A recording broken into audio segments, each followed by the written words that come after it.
morning, everybody. I'm Aaron Simmons, and this is Two Philosophers, One Conversation, where we remind each other that philosophy has always been about the public good and that our goal is to make meaning given that we are mortal beings.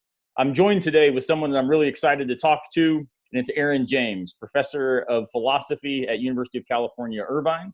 He's written numerous academic essays and books. Two of his most famous books are Assholes, a Theory and Surfing with Sartre. Aaron, it's great to have you with us and really excited to talk to you today.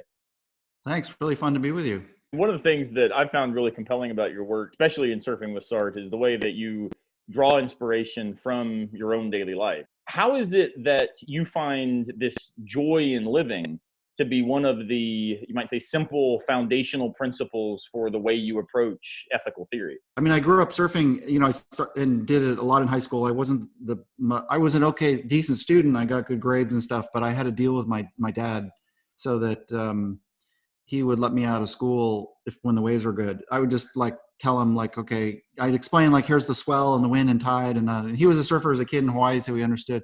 Graduated from high school, I walked out of there and had the best year of my life. Just doing nothing but surfing and working a little as a window washer. From a surfer point of view, is you needed just enough money to pay for some bills and be able to just go surfing. Because what else would you want in life? I mean, the whole meaning of life is it's happening right now. It's down there, at Black's Beach where I grew up. The waves. I mean, isn't the point of life just to make sure nothing else interferes with this? That sense of that. The good life is happening here now, is really baked into my youth. And aside from that, I can also say that I grew up doing a lot of art before I was a surfer, doing a lot of art and a lot of creative activities.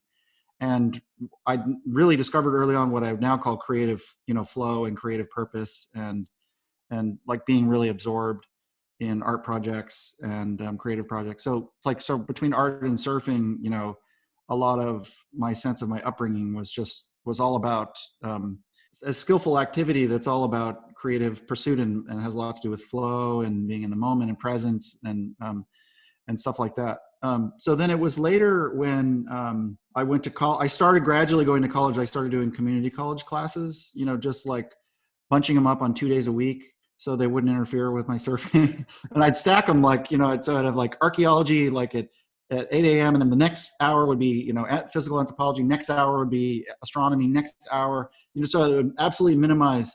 So I was stacking 5 of these classes at all the time and then going in and just, I was doing well and I was really loving learning actually. And then it was a logic class and then philosophy that really got me excited about the idea that you could structure and clarify ideas and sort of be able to do things with them, sort of engage my creative faculties, and also my sense of wow, this is really important because you can figure out what's true for yourself, and be able to argue about it in a good way, right? Not just argue or quarrel in the way I used to argue with my father. But here it was no, I could do philosophy and reason and argument were being put to a good purpose, not just trying to win, but trying to advance understanding and get to truth and figure out what's right. And I still went to college in Santa Barbara and basically chose where I went to college with a friend based on how close it was to Rincon, the surf spot is one of the world's best surf spots in California. So we were up there going surfing, then we checked out the college and then we were hey, you want to go here? And we're yeah, let's go. Why would no brainer, let's just go.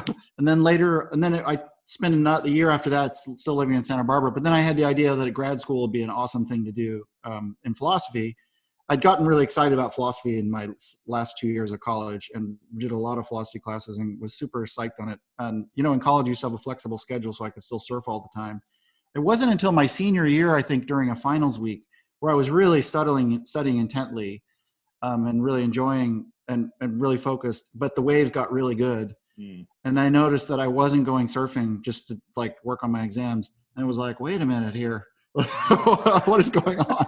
That was the first time I never put surfing aside for almost anything else, so wow. And then so that sort of suggested okay, maybe this is really important to me, not that I would ever give up surfing, but that this is something that really matters. And then so I got the idea of well, I just want to go to grad school to do a PhD in philosophy, not because I had any idea of what I would do with that as a career at all, but I just thought it's awesome. And then got into good programs and eventually went back east, made the fateful decision to temporarily give up surfing, at least regularly, to do serious, academic study. actually for years, I didn't even think about what I was going to do afterwards. I wasn't assuming I was going to academia. I wasn't really thinking of anything except go back to California and surf. But as I started thinking about, okay, how do you keep doing philosophy? Well, you go into academia is one way to do it, a main way to do it. That's what everyone else was doing anyway. And so I thought, okay, I'll do that, but I want to be near good waves. So have a research-oriented job that does your research, but near good waves. And it happens that there's a handful of those places in the world. But then fortunately, I got a job at UC Irvine, was my first job. And so I got really lucky right from the beginning to get a research-oriented job, very good university, good philosophy department, good culture for political philosophy environment in Southern California, and then near good waves. In fact, near one of my favorite surf spots in the world, Lower Trestles. But from there, I could have a much more balanced way of like integrating the creative activity and the demands of scholarship with surfing and, keeping an eye on the waves and fulfilling, the responsibilities. That all became a lot easier to sort of work out how that works. And then it's worked in a really complementary way in the sense that like regular surfing and creative activities has really fueled and supported my intellectual pursuits as well. And so like, it was while I was surfing that I came up with the idea for a theory about what it is to be an asshole, because there was a particular guy who out in the lineup who breaks the rules of right of way and like yells at people when they complain, and so that like inspired the theory of the asshole. And there's a lot of political philosophy in the surfing lineup too. So it's a really interesting kind of novel context that doesn't totally fit the conventional models of political philosophy, because it's sort of beyond the reach of government, at least to a large extent. The way that the cooperation gets managed is beyond the reach of government. There's still violence that breaks out that could be illegal, but police often don't do anything about it, or it's hard to establish what happened, so it's sort of self-regulating in a certain way. And thinking about the political philosophy of that context is really interesting. And then so the book, the surfing book, Surfing with Sartre, was kind of finally my attempt sort of after like, spending 25, even, well, let's see, maybe 30 years by the time I write it, doing philosophy intently and surfing really intently, doing them both, really pursuing them vigorously, but not really doing them together. The one would kind of help the other in some ways, but I never treated surfing as an intellectual pursuit. And similarly, my intellectual pursuits didn't really take up surfing except in this kind of incidental way, like an idea for an assholes or certain political philosophy ideas would come up. But so it was the first time in that book where I sort of thought for myself, wait a minute, like, don't surfing and philosophy have something to do with each other, or do they have anything to do with each other, right? And like, is there anyone in the world in a position to even know the answer to that question?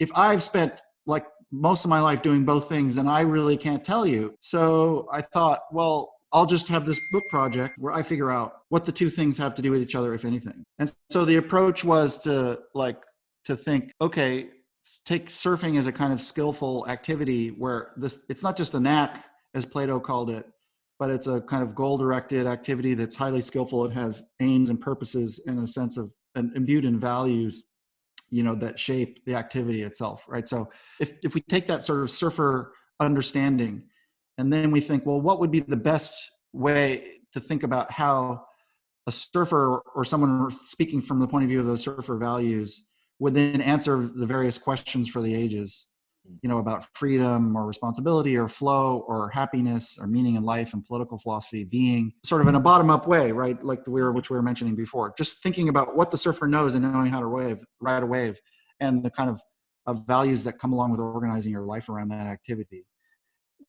If you think through and try first interpret those values, how would you engage them with these bigger philosophical questions for the ages?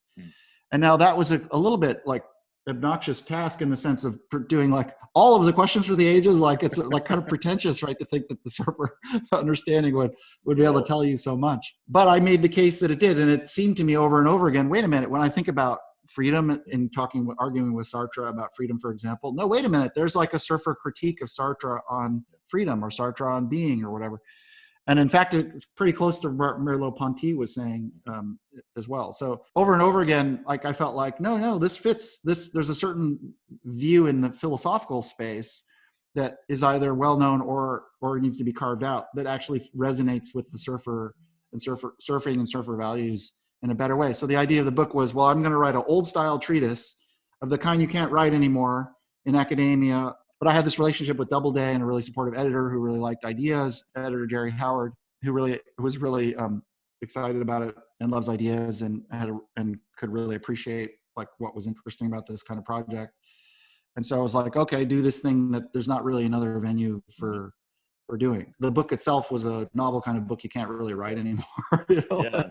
So, No, I mean, one of the things that excites me about the book, and I think why it resonates so well with lots of people and my students included, is the fact that it allows all of us to figure out, well, what are those moments of, as you call it, the embodied attunement that allows us to get this awareness. And so, hearing your story, it connects deeply to my own, even though none of the details are the same. I grew up fishing in trout rivers and went to grad school because my dad's a professor of art, and he fished 100 days a year for my 4 years in college. And so I would schedule my classes and he would schedule his classes so that we could be on the river 3-4 days a week. The trout fishing became that same kind of thing for me. And, part of why I'm now in South Carolina on the border of North Carolina is the same sort of thing. It allows me access to the mountains and the trout streams. Wow, and, wonderful. And when you describe the political philosophy of the surfers and, being in line and how they navigate all this, again, connects with me, but in a fundamentally different direction. I'm a huge fan of extreme heavy metal.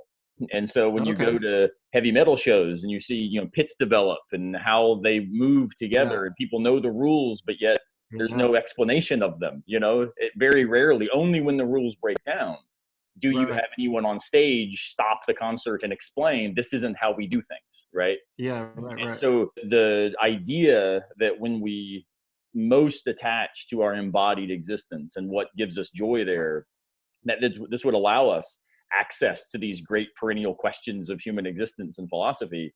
I think that makes sense precisely because all of the great questions in philosophy are questions about, mundane human existence and just trying to think really rigorously about them. I am glad that your editor supported you in doing it, because licensing our students to be able to say, no, where's your joy, follow your bliss, and do this in a way that then is rigorous. Right. And not see it as just a distraction from being a good thinker. Wow, that's wonderful. All those parallels. Yeah. I mean, a key idea in surfing, the thing I think the surfer really knows and understands and values and loves and finds the most joy in is a kind of attunement, right? So embodied adaptive attunement to a natural, in the case of a wave, a naturally changing phenomenon. And then the joyous thing is, it's not just a pleasure, it's a pleasure, like a subjective state of mind that is caused by being in this relationship, right? It's an awareness of being caught up in a fortunate coalescence between circumstances, the wave changing moment by moment, and your skillful activity. So you're adapting moment by moment in an attuned way, so that this harmonious pattern, like dynamic, emerges, right? And the awareness of that creates a sense of stoke, or like just tremendous sense of like fortune or gratitude, right? And that's all about, surfers are all about stoke. Just surfers are stoked. The book, it says, well, surfing is of course the greatest thing ever. For it's the peak of human endeavor, of course. But I'm not going to defend that. That's what I really believe, but I'm not going to argue for that here, kind of thing. But I'm going to say that it's onto something that reflects on something that's valuable across all these other areas of life as well. So fishing is a great example. So attunement, right, is really crucial for, it's a skillful activity with a natural phenomenon, with, the relationship with the fish and the ocean. But the other connection I totally was surprised by this from writing the book, the surfing book, was in thinking about attunement. I'm like, okay, surfing is really about attunement. And what does attunement involve? Well, a lot of different things, but it's really close to music. I mean, music is all about attunement. Like, so you mentioned the music, music connection. I mean, the metaphor attunement, if it started as a metaphor, is about music, or it's a musical metaphor. In nausea, the thing that contrasts with sort of nauseous disorientation in your kind of existential predicament is music is the relief, is the alternative. There's a few places in the book where music comes in as the contrasting idea, and it was like, oh, that's right. He's on to the attunement idea, right? And he's skeptical about how often or whether it can ever happen. But if you're more optimistic, like as surfers are, surfers just do, they're living it day after day, right? Kind of, and fisher and people who fish as well, or people who play music and live music and dance and music fans, and we all who listen to music. I mean, if we have a culture that's fortunately emerged so that we can really organize our lives around these things, and we all do about music now, and that's a wonderful historical development, right? Then no, attunement can be a real part of our ordinary lives in this way. And it's not something that's just for pleasure, right? Another way of giving yourself pleasure or something like that. I mean, it's the pleasure is a kind of awareness. It's a perception of something that's important. And that's what enjoyment is about, I think. Enjoyment is about, it can involve pleasure for sure, but it's an attuned awareness of other things, other relationships that you bear to other things, that are really important in various ways. And now if you think about that, that's not something you just do on the side. That's like the substance of life, the attunement in a conversation, attunement, in walking on a city street through flowing traffic, attuning in almost any skillful activity that's not still hasn't become completely rote, that they're still open for critical engagement. Almost anything we do in life can involve this sort of attunement in this really important way and bringing the pleasures proper to the virtuous activity, as Aristotle would put it. Yeah. Yep. Then we're talking about a huge chunk of life, and we're talking about something that it's if it's a kind of perception, then it's almost like we're on to truth, getting on to truth already, right? So now, this is maybe a Heidegger or Merleau-Ponty idea, but now a lot of what we experience there isn't something that comes to a sort of propositional form, like you can just see the truth and articulate things in concepts that you can put in so many truths that you can theorize about, right?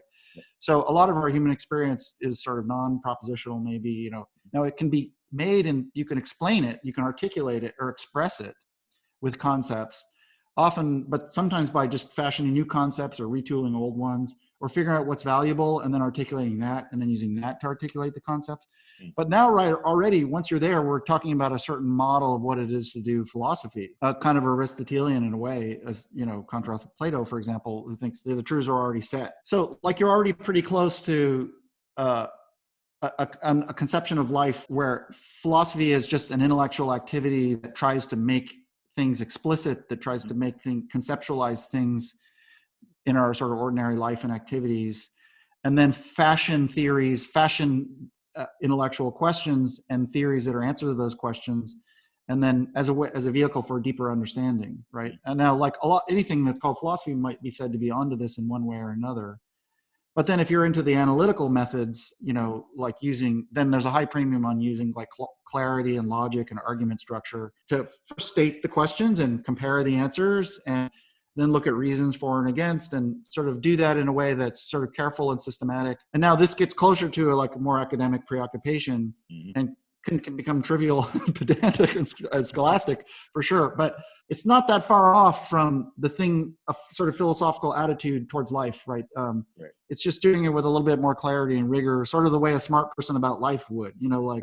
Somebody who's just smart and thoughtful about life, but lives vigorously might, have lots of moments of, wait a minute, no, what does that mean? What is that's interesting, and then just sort of get curious and follow things. So, kind of what analytical philosophers do in a more rigorous way is a lot closer to just that sort of more curious attitude towards understanding life, if you think about it this way. And in fact, you might think, well, if you really want to discover something through using the intellectual tools, well, you want to think about not just what you can figure out in this sort of abstract theoretical space, but think about what we already know, what we can see through our ordinary, ways that we're attuned to life and each other and reality. Now, and that can be a basis for revealing real knowledge once it's suitably articulated. Now, especially when you're with value questions, you'd expect to be able to get that kind of knowledge, right? In a way, maybe with certain kinds of sciences or physics or whatever, you might be able to expect to get a certain way in understanding the physical world.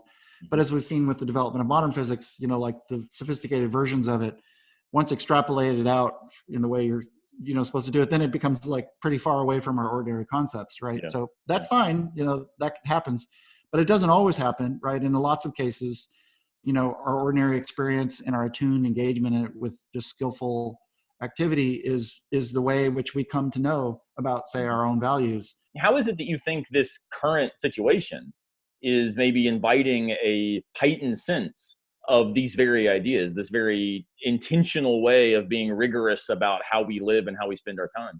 The pandemic is a major cultural upheaval that will shape nothing's going to be quite the same after this. Some in some good ways that I'll mention, but probably also some in some bad ways. Just to focus on what's already happened, I think if we were already in a sort of continuously degrading sort of asshole culture in our political, not just politics, but our cultural life. And I think a lot of that, and like that was in a moment of like, when will this ever change? You know, it's just felt like surely like can't go on like this forever, but can it really, you know, like, are we really, we were just getting used to it. And I always thought, you know, change comes fast, you know, and it often seems like it won't ever change. And then change comes all of a sudden. I was looking for something like a specifically political event or a war or some kind of, or a nuclear conflagration. But then once the pandemic hits, it was like, oh yeah, this is exactly the kind of shock. This will do it. Yeah. It's the equivalent of biblical plagues, you know, it's God sending frogs. But I think that as it were, the pandemic, if there was an asshole pandemic or like the disease pandemic, the coronavirus pandemic has already displaced that. I mean, there's already been a major cultural shift. And now, because now and it's something that, for example, Donald Trump's sort of style of politics, well, he could sort of dictate the tone and the terms of what people are paying attention to. Now he can't anymore. And he's sort of, I mean, he's still masterful at this, and he'll still remain influential, but he's reacting to events in a way, because now there's things everybody sees and feels. We're far more attuned to each other, and like just big ways that things are like our physical vulnerability now, like our mortality, you know, is much more salient to it. Or like, not just, am I going to die? Is, you know, Granny going to die? And then our interdependence, like these small decisions we're all making about how much risk we take in going to the grocery store or going, you know, to the post office or going to the beach or whatever, or going to work. Some of my friends who are like more right-wing, my surfer friends who are more right-wing, like big Trumpy supporters, you know, now they're all with stuff I would have called socialism, like it's just a little while ago. I'm like, he's not really socialistic now. Like what happened? Like, no, it's temporary. It's emergency. But now they're all on board. Free money. You know, I just wrote a book actually on finance. It'll come out in September about money and public finance. And we argue that the central bank should just be allowed to give us all money, free money, no strings attached, in accounts that we have with the central bank, the way that big banks now have accounts with the central bank. And so we've got this whole book it's a philosophical story about money, but then also about the policy side. So I've been really into this idea, but now suddenly my surfer friends and the right has come around to a free money idea, Romney, and then Trump's behind it. And my surfer friends like are all about free money, and like, you know, it's all. So he's celebrating Trump because he's willing to do it. I'm like, yeah, good on him. He's doing the right thing. This is totally the right thing to do. Let's do it. I love agreeing with you. And so now the need for just the government and say our public money issued by a public bank, the Fed, to make sure that we all have enough money, that we spend the money, stimulate the economy. Just those basic things that are now obviously necessary. A lot of the old sort of frameworks for thinking about that have structured our debates, you know, not a lot of that's just out the window all of a sudden. And also just the fact that we very quickly went to, partly of necessity, partly because Trump did not do the things that the government and other governments were telling him he really should do. So there was already a government failure. We had to do more extreme measures like social distancing because we couldn't just test and figure out who should be quarantined and who should be going to work. But the idea that now we've quickly gone, at least a lot of the country has gone to social distancing very quickly. And so that's already, I think, a really marked change because we're much more attuned to public health, our collective action problems, the need for government. So all that stuff, it's changed already how we talk to each other, how we can talk to each other, what we can pay attention to or not. You know, suddenly some of my friends who are not so fond of facts and science usually, but they're actually very well informed. And even the debate about which is a bit of a grisly debate about how many people do we let die to save the economy for the greater good. That's actually a real trade-off question. Like I said, we've already taken a pretty good approach to it, but the idea of what's the trade-off, you know, how many traffic deaths do we tolerate to have a slightly higher speed limit? That's a real public policy question. It's not just an asshole point to say there's a trade-off there and we've got to find the right balance. One of the things that's jumped out to me, though, about this sort of widespread social frustration with having to be at home is it made me wonder whether we are actually, in America in particular, whether we're able to be good at leisure or whether part of the asshole culture manifests itself as a kind of, you know, neoliberal capitalist commitment to I've got to be doing more and producing more in order to feel like I'm important or I'm valued. And so this idea of spending time at home with one's family or reading books or taking walks around the neighborhood, just waving at people from enough distance away, it's almost like that we're itching to get back to something. And yet the irony is we're doing the very kinds of things that we take vacations to be able to do. So maybe we can learn how to be more comfortable with the idea that productivity is not the definition of human meaning, that it's not actually what gives us value, that instead we are productive because we are meaning making beings and think it's worthwhile to spend our time creating, outcomes and products and goods that then facilitate better leisure for others. I mean, how is it that you do see this you might say forced leisure? As I say that with the footnote, the caveat, millions of people are also not leisured right now, that they are on the front lines and fighting the disease and working shifts that seem never to end. Yeah, no, this is a great point. No, one thing I wanted to mention that we're more attuned to now is like the importance of the grocery clerk and the person stocking the shelves and the toilet paper and the supply chain system for TP and when our pistachio is going to be back. And I think this is a really wonderful thing that we're all just much more, they're now the heroes, and then we see the way we depend on them, and they depend on, this is part of a system of cooperation. I mean, this is really like the backstory of the book, of the surfing book. I mean, for starters, like I grew up as a surfer where I was like, from the beginning, didn't care about money in life, right? Mm-hmm. Like just a surfer. I've already figured out the meaning of life. Like how do you just keep the party going is like the only question. Maybe you need money for that, but like, okay, I can wash windows. But my thought was, how, given that there are really good world historical trends in capitalism, like introduction of the workweek in the 1940s, improvements in social insurance. We do already have a small basic income grant within the U.S., a negative income tax that was Milton Friedman helped, set up, and which was established under Richard Nixon and then Gerald Ford. So the beginning of the earned income tax credit, it was beefed up under Clinton, and that's has bipartisan agreement, by the way. That's a very, very popular social program, way of giving people extra money or making sure they have enough money. Well, look, even if I, in some sense, benefit from everyone else being on a 40-hour work week, look, but this is great. I love living the way that I live, and what kind of society would make it possible for everyone?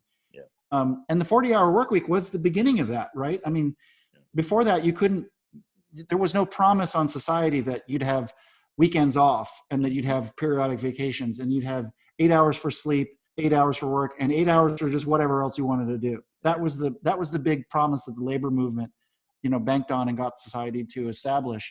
So I think that was a huge thing. And it gave rise to the, after World War II, it gave rise to leisure culture as well. Because now you had, because of the post-war boom, you had unprecedented reduction of poverty, you had very low inequality, and you had people with free time, a lot more free time than they've ever had before. And so that's when surf culture started to become prominent, when surfing really got going. I think that's like a really important development within capitalism. It's a move in the mixed economy. It's not really socialism. It's not really capitalism. It's a move away from pure capitalism. I don't know, towards something's more socialistic in some sense, but it's the mixed economy is what it is, right? It's not, and I think that is a really good thing. And now the long run trend, you might think Keynes, for example, predicted in 1930 that he said 100 years from now, we'd have a certain level of wealth, and he was roughly right about that. In fact, he undershot it. We're in the aggregate richer than he expected, but he also predicted we'd have scaled back the work week down to like 15 hours by now. Wow. Because why would you keep working so much when you've got so much money, right? He didn't take into account how the wealth in the aggregate is distributed, right, for one thing, and he didn't take into account how much sort of marketing and social pressure and status anxiety could lead us to keep giving away our time for just to have a little money to buy, a car that makes us look good to keep up with the Joneses, or like borrow to have a little bit bigger house or whatever, and then basically have to work a lifetime to afford that extra bedroom. Those kinds of things. There's a whole real economics debate about what Keynes sort of got right and got wrong and didn't anticipate. But from a surfer point of view, I thought, well, look, I mean, maybe he's still right about the long-term trend in capitalism and the mixed economy. And you see the signs of it even since the 40-hour work week. Well, the 40-hour work week came after his prediction, for one thing, so that was already a big one. You've got things like basic income. You got things more like flexible work. You got even places like Amazon, which is not known to being friendly for workers, giving a lot of people part-time options of part-time work. And other countries have done a lot more with this too, like Switzerland, for example, is really good at giving promised flexible hours. Like you can just say, I'm only going to work 20 hours this week. And as long as you make that agreement ahead of time, and then the employer can plan around it, you get all your benefits, but you could be on half time, do your work, maybe some of it remotely, but then also plan your travel schedule. Or like, so this is like unheard of for Americans, but that's like totally normal for the Swiss. And this isn't like a bastion of Bolshevik communism, like Switzerland, like we're talking about, like places like Germany, have in effect a 35-hour work week because of efficiency. They think people are just as efficient at work if they're working 35 hours opposed to 40 or 45, and so why shouldn't the extra time that's freed up be spent with, in leisure or with time with the family at the beach? Other countries have done even more aggressive moves. So there are these trends, right? And they're kind of there. And then the surfer view of it, like as a political philosophy, is like, yeah, more of that, right? And so that's the book. Yeah, whatever helps. Like, let's just get, and like, okay, juice up the basic income so people they can meet their basic needs, or whatever. And like everybody can have a nice like life and work balance. There's a lot with economic security, but also like make good on the promise of leisure that we all care about. So like there's these signs of it, they're already there. And the idea of leisure capitalism was a way of saying how we could progressively transition to that kind of arrangement and make it really work for everyone, right? Not that you couldn't have workaholics. This goes to the interdependent. Workaholics can still, if that's your jam, like work, like just, oh, cool, like good on you. Like there's a scheme of cooperation. We can't have too many workaholics. But if only for ecological reasons, oftentimes people love work, not just for the money. Money's a way of keeping score, because they like the challenge of the work. They like the workplace. They like the community. That's the sport of it. Really, for a lot of people, work is a sport, and that's their sport, and that's the sport they've already done. They're good at it, so they want to keep doing it. Okay, cool. I'm all for sports. Let's do sports. Whatever you want to do as sport, do it. Knowing that that's what you're doing. You're not just doing it for the money. You're not just trying to get ever richer. Right? You're doing it for sport, for its own sake, for the sporting activity. And then in that case, you're doing the very same thing that the surfer down at Malibu is doing and spending the day surfing, right? They're, even if you're doing financing, right? So, but it's not like the noble, capitalist is heroically, creating jobs and contributing, and then the slouching, lazy, no good, freeloading, good for nothing surfer is down there, lazing away the day. Right. Doing nothing for anyone, so that's all totally wrong as an idea of like how social contribution works, right? So that's the story of the book. Okay. But now the big objection that I kind of kept coming up against in writing the book, and I address it to some degree, but I don't think I ever really adequately did in the book, which is like, you mentioned, is like, how realistic is this for a culture like ours in which the Protestant work ethic is like really baked in? Right. It's baked in not just to like that we're money hungry and want to get enough to have a house and and a nice cars and symbols of status. I mean, it's really baked into our own sense of worth and value and whether we're good for society. I mean, that's a really valuable kind of communal instinct. Like, I want to be valuable for other people. My students, in fact, one of the things that they loved about the book but took issue with was precisely that it invited them to be the kind of people living toward what they genuinely valued. And yet where they found themselves at 20 and 21 and 22 years old was on a trajectory that did not make this possible. And so it was almost like they had to reject your premise in order to justify everything that they were doing and that their parents were telling them that the university was expecting of them and the workplace was demanding, right? It was like, no, I have to reject what I wish were the case in order to justify who I am. Yeah, I mean, the parents aren't necessarily that good at predicting what's going to be like gainful employment by the time the kid graduates from college. So they think, I don't do something practical or whatever. And what that means is like, is your post-graduation job have a salary that looks like kind of nice, where you have health benefits, right? And if you do that, or if there's a fancy firm that I can brag about, they think, you did well, you did make good on our they're not really thinking about their kids' future, or they have like really misguided ideas about what the future is going to be like. And it's based on way out of date for what, Exactly right. Like, it's based on their experience of when they grew up, which is understandable, but like things change fast. And so kids are understandably trust their parents' sense of what to do to some degree, and like, and worry about explaining like what they're doing with themselves, to justify paying for college or whatever, but just the idea that these old models are so prevalent, right? That's what the parents go for. And that's what the kids are then stuck with, or the kids don't see something else. The student doesn't see something else, another model, short of being like a hippie, who goes for van life and tries to get an Instagram, influencer career, kind of, we don't have like cultural templates that are really different from sort of like last generation's version of the Protestant work ethic, right?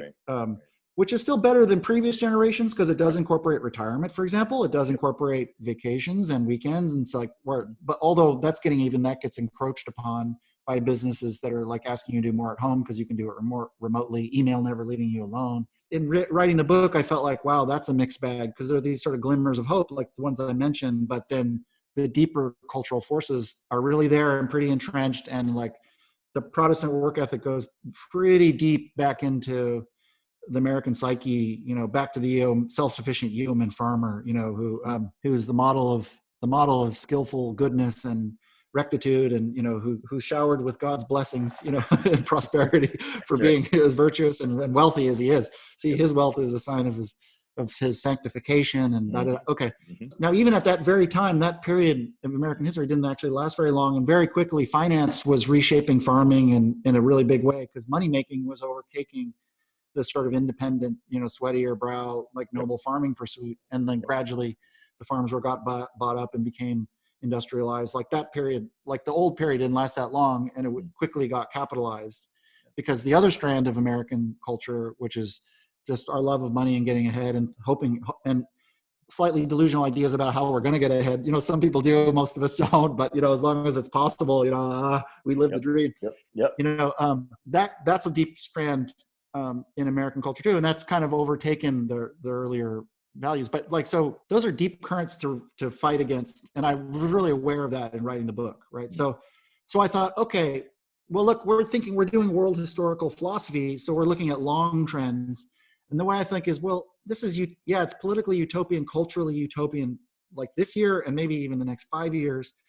But if you look at the long trend, looking way back to like starting with the 40-hour work week, you look at all these like humane reforms within capitalism, you look at the current trends that are going on even in business, even at Amazon and lots of corporations, and like what's salient in the media, leisure culture, even the Instagram influencers, all that stuff, the possibilities are remote. Like it looks possible to imagine things 10 years out, 20 years out, 30 years out being different. The great financial crisis starting of 2008 and the Great Recession helped retool people's ideas about like, okay, like if I can't bank on, getting a good paying job with a company and getting a mortgage and a nice house and retirement with the old sort of social compact, then why not just live now and like enjoy life and get a van and da-da-da. So that sort of millennial culture emerges, right? Yeah, millennial culture did form around that, to some degree. So that was already a current there. So my thought there was like, well, look, doing world historical philosophy, we're sort of just conjecturing about what's realistically possible. We're not predicting what's going to happen or when it'll happen immediately,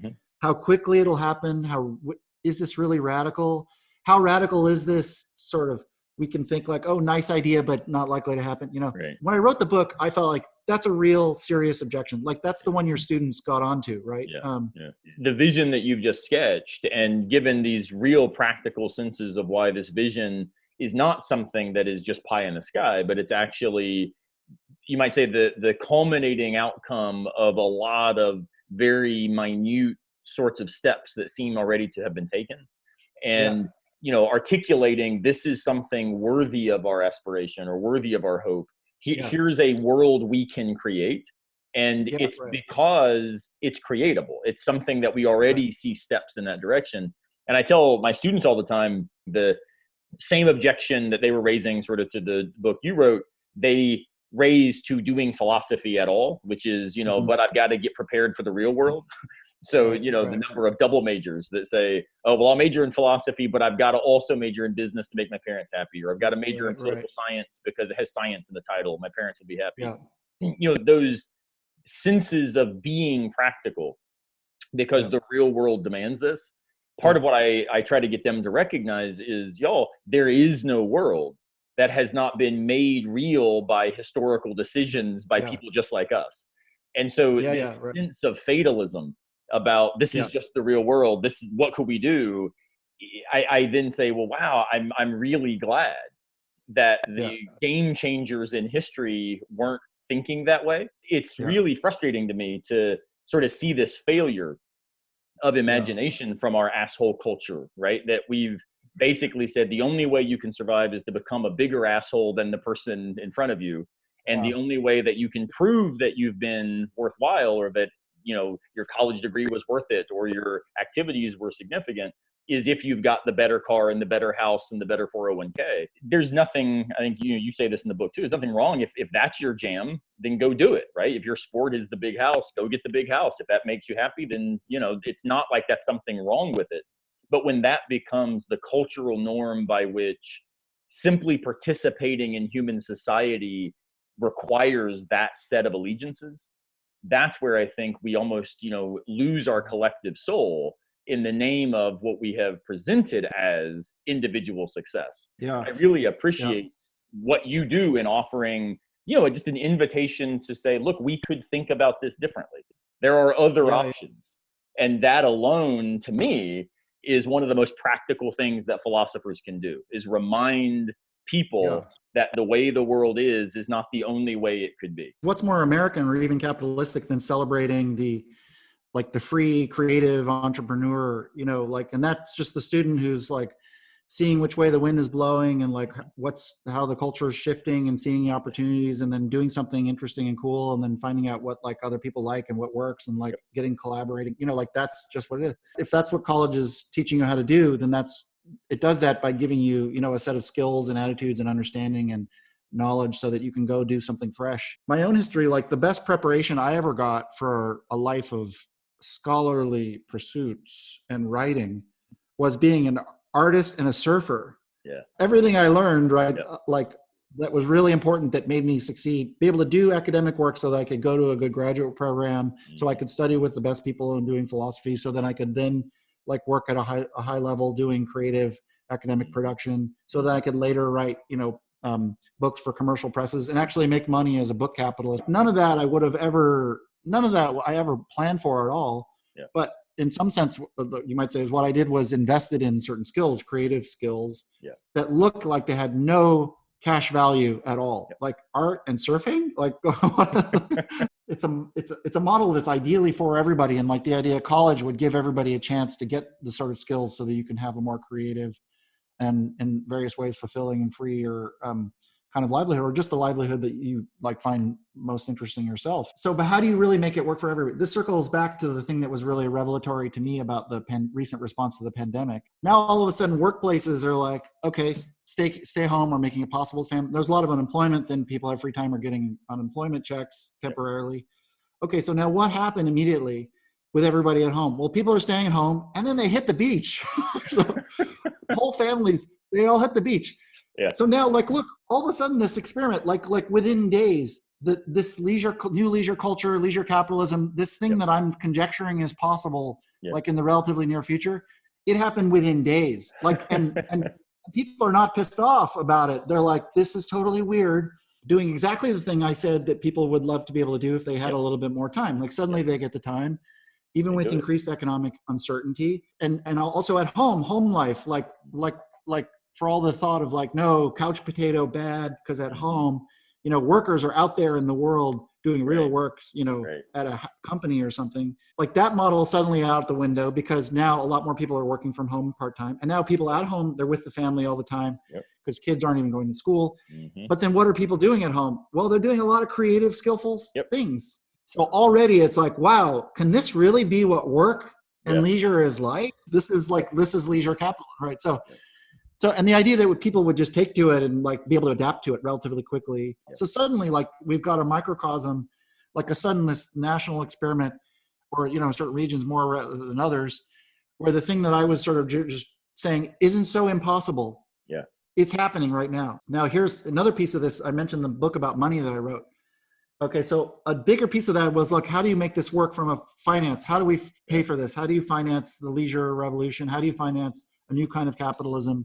A reboot of democracy, reaffirmation of our Republican norms, and combined with a new, more leisurely style of capitalism that's, you know, that's surfer friendly, but also more friendly to communal people, spending more time with the family and friends, and long days at the lake or the beach. Or how do you retool society? So the money book and public finance book is about that, how that works. So our book is about the new things the Fed should be allowed to do, the central bank should be allowed to do. Yeah. And the day that we the day that our last chance to edit it, the Fed was already doing a lot of the things that we were saying it should do. Wow. Already. So talk about like we're saying, Yeah. things that it did in the previous crisis, it can do again in a more sustained way. Boom, on a dime, the Fed announced, boom, pulling all of its levers, boom, boom, boom, Wow. all this stuff to free up. So like, and then before that, that was like kind of, wow, okay. Another thing we propose in the book is we should pay for a basic income grant, like give everybody free money. You don't need to raise taxes to do that. Boom. AOC is arguing this, and then Mitt Romney is arguing for it, and it gets uptake all across, and then Trump is behind it, and then like, okay, now it's going to be some version of that is going to be a part of the deal. So far, this is just an emergency measure, but now what was politically seemed unrealistic just months ago, it's happening. In some sense, the pandemic has like created this shock to our economy and our leisure and childcare culture and understanding of contribution. That's the very thing I said, like we could adapt to. Right. And now, and people have very quickly. And now the only question is, can this really last or not? Yeah. Can this last? And now the ideas are there for why it can last. Yeah. Now there's still maybe an argument about whether people can really get it ultimately well enough. But in some sense, if the pandemic goes on long enough, this is going to be a long emergency. Another thing we're attuned to related to the book is our ecological predicament. Our ideas and idea of the work and life and leisure have not caught up to the demands of longer term climate change adaptation yet. But now, because of this more immediate ecological crisis, the pandemic, now we're in it. We're adapting. We're in it, and it's going to be a long road. And in fact, it's the kinds of stuff we have to do to adapt aren't that different from the kinds of stuff we have to do to adapt to climate change. I mean, they're different particular measures, but it's a similar kind of posture of sort of, okay, retooling familiar things, but making them work and having fun with it, and like finding new ways to affirm what's really valuable in life. You know, not just our private activities, but doing those things together, fishing, surfing together, enjoying the beach together, spending time together, cooking food, eating together, reading, talking ideas, you know, more of the things that matter in life. Like we can adapt to even a pandemic and even climate change while affirming what's really good and wonderful about life. And the thing that the capitalism's promise was supposed to be for in the first place. I mean, why did we take the devil's bargain, you know, to go back to Goethe's, you know, like put our souls at risk, like in potentially corrupting and becoming greedy and venal and awful and foregoing the things that are really of great importance. Why was that? We did it for money. Right. Why did we do it for money? Well, so we could have enough money. So for what? Well, for the good life to live, right? Okay. Well, now, like we don't wait. That's not for later generations. That's for us. It's for now. And we can do it and adapt to the ecological crisis, the pandemic, and climate change. So that vision now, which was more utopian. When I wrote the book, it still felt utopian to me, like credible, realistic. I believed it's realistic, it's doable. But now, like we're in it. The only question is like how well we adapt, whether we fall off the surfboard, as it were, you know, or whether we surf the wave. For me, this is exciting because what it does is allows us to say, hey, even in these emergency situations, there might be opportunities, not simply to see it all as a suspension of liberty in the name of some sort of public, you know, good that has to be handled so we can get back to life as normal. But maybe in this moment, it provides us the respite, this pause to ask what normal really could be like. And that's an optimistic vision. And I really appreciate your work and suggestions on this front. So thank you, Aaron, for being with us. It's been an absolute pleasure. To all of our listeners, thank you as always for being with us and tuning in to Two Philosophers, One Conversation, where we remember that philosophy has always been about the public good and that we have to do our best to make meaning because we are mortal beings. We'll see you on the next episode.